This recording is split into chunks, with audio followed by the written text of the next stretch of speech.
This is Francis Bassett, age 21, wealthy heir to a tin mining fortune, recent graduate of King's College, Cambridge, and grand tourist.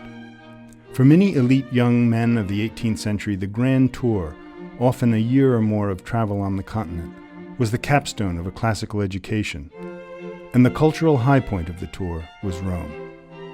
Having set out on his travels in the spring of 1777 with his tutor, the Reverend William Sands, Bassett was in Rome by December of that year. The following spring, like so many British visitors to Rome before him, he had his presence in the Eternal City immortalized in a portrait by the celebrated Italian artist Pompeo Batoni.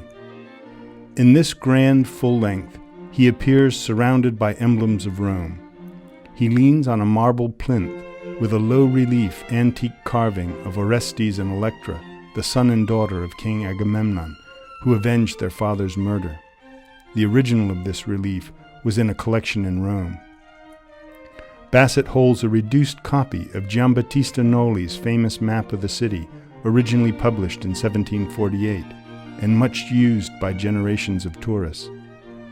At Bassett's feet is a classical architectural fragment, another reference to the civilization of ancient Rome, and behind him are the Castel Sant'Angelo, the massive tomb of Emperor Hadrian transformed into a papal fortress, and St. Peter's Basilica, the heart of Catholic Rome. This portrait was included in the crates of the Grand Tour acquisitions that Bassett was sending home on the British merchant ship Westmorland. With 270 works of art and books on board, Bassett was the most acquisitive and lavish spending of the travelers who were sending possessions back to Britain on the ship.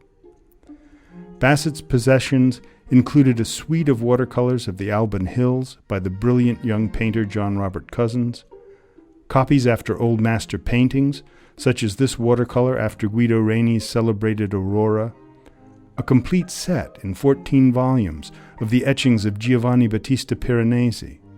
This plate of Piranesi's imaginative restoration of an antique tripod was dedicated to Bassett.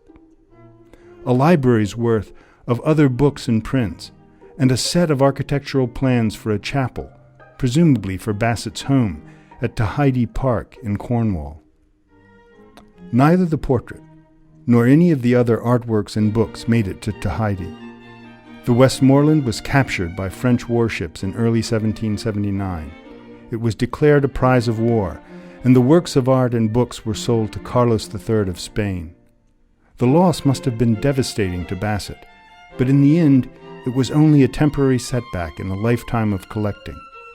Shortly after Bassett's death in 1835, he was recognized as one of the most prominent art collectors in Britain.